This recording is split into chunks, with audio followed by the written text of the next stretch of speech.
Well, we talk about this a little bit, don't we, in the 5 days? Yeah. The first session, it's like, hey, you need to get breaking out of a rut. How do I break out of this rut I'm in? Yeah. Well, you need to get clear on what you want rather than what you don't, yada, yada. You need to get clear on what you can do rather than what you can't do. Yeah.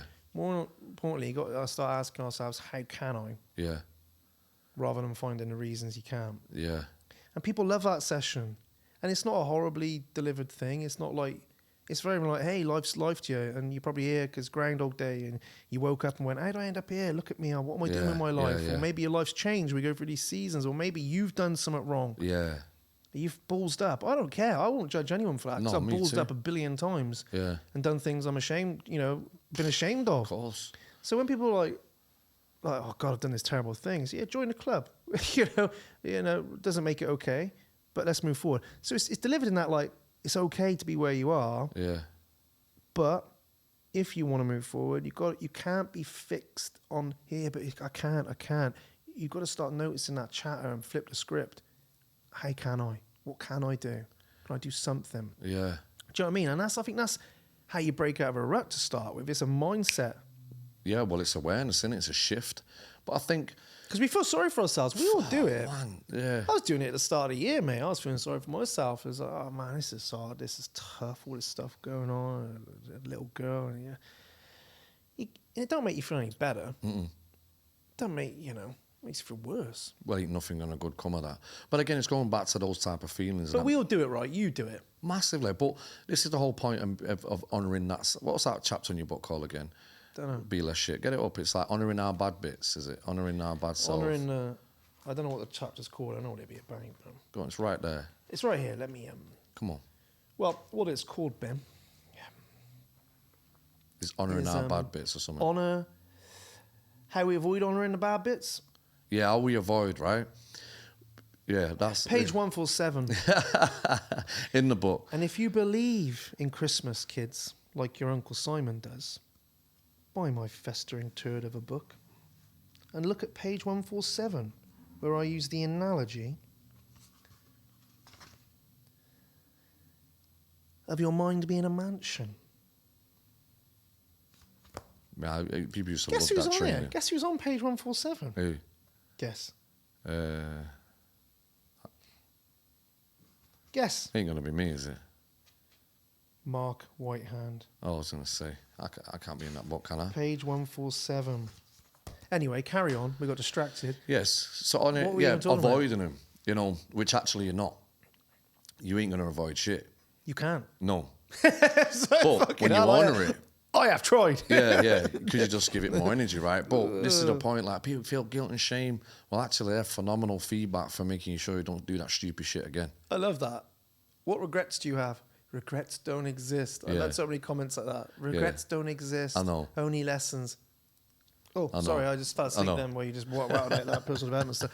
Actually, so where did the lesson come from? The regret. But regrets don't exist. Like, stop being so scared of regret. Yeah. Stop being so scared of mistakes. I know. Stop being so scared of the sticky stuff. Well, that's the guy that, talking about before, John Charles. It's John, but he says John. Like John Claude, it's John Charles. Yeah. He's French, isn't he? Yeah, he's a What animal. are you called in France? Ben. French. But he was like, the first thing he did, he was talking about, a way of defence. And this guy defended by bringing up his knee, but also went for the catch. And he said, hey, mistakes, okay? And this guy went, no. He said, no, mistakes, okay. Yeah. Yeah. And I was like, look, of course mistakes are all right. Yeah, but why do we live in a society then, possibly right now, where we hammer people for their mistakes? Let's not pretend we don't. No. Because we do. Well, you I look at the think- media, it's like we have golden boys and girls or whatever, and then all of a sudden we find a chink in their armour. Yeah. It's like, fuck me, they're not perfect. Why is that so outrageous that we find human beings that aren't perfect? It's like, I know, as if it merits that they're perfect. It's like the leaking of the WhatsApp messages of the government and what. Yeah. I get all that. I get it. I'm not going into the Yeah. deep topic, but it's like the outrage about it. You're like, fucking hell. I hope no one leaks my WhatsApp messages. I know, yeah, true. Like we've all got stuff there Yeah, of that course, we say, and of course. it's like we pretend that we like to think, well, everyone is white and white, perfect. There's no, and if they are, we're like, look at them, they're perfect. Then we find out we're not, and we're like, I feel cheated. I feel damned. I dare you cheat me with your imperfectness. Why do we want people to be perfect? Is what I often wonder. Well, I think from a media standpoint, it's just clickbait, and it's just a way of just exposing something, getting eyes on the prize. They love to demoralize and destroy people. You know, when you're the king, everyone wants a throne. When you're at the top, everyone wants to be knocked off. That's a whole different story. But I think the real issue at heart is how people destroy themselves and being that anchor man to themselves when they're making their own mistakes. Yeah, I mean, listen, there's nobody ever in this world that has treated you worse than you've treated yourself. Do you know what I mean? In merit of just standard lifestyle. You know what I mean? Like the chit chat, the way you speak to yourself, all this shit, regardless what's happened. You know, I've had horrific things happen, but in the end, you know, I've treated myself probably like my worst enemy would ever do. But the way we destroy ourselves by thinking that mistakes ain't part of progress is the myth that is destroying most people. Me and you how many times do you have to rewrite that book? Yeah, a lot, yeah. Yeah, and then mistakes will probably refine that, lesser pages, more clear, more concise. Added chapters, removed chapters, Brilliant. Rewritten chapters. Yeah. I could rewrite the thing now. Exactly. And so without that mistake, though, where is the growth? You know, to think that we can hit things out the park all day long. You know, people that we merit like Michael Jordan. He missed more points than he scored, right? Yeah, of course, yeah. Got to take the shot, all that kind of stuff. Yeah, you know, like, but we don't, well, you could say we don't learn. We're talking about this a lot, though. Why don't we put ourselves in that position? And I think there's an element there where we protect ourselves from the scrutiny of it, from ourselves very often. Yeah. Do you know what I mean? Like, that's what we're trying to say. Is like, what? So with the chapter you spoke about, like how we avoid honouring the dark bits or whatever. You know, we're so scared to death of our so-called frailties and our so-called that we keep them locked away, but they eat us up. Well, do you remember, you helped me with this, right? I had a big issue with, you remember when people were saying you need to start speaking and getting on camera and you know all this stuff? And I'm like, you crazy, mate. I can't do that stuff. I put myself in a sticky situation. And I was always, as I started to change, was guilty, and I felt a lot of shame about, you know, mistakes that I made in the past. Yeah. And as soon as I started honouring them, I won't change a thing, what I've done, what I've been through, you know. What about some of the people you hurt? Would you prefer not to do that? Well, luckily for me, I've never hurt anybody that I don't think that ever warranted hurting them. You know what I mean? I won't change a thing. You know, I mean, maybe ex-girlfriends are saying certain things, and certain things are said to me, mum and my dad, and you know, maybe not verbal abuse, but in terms of, yeah, I'm definitely, I've never been no bully, but yeah, we ain't no one perfect for one.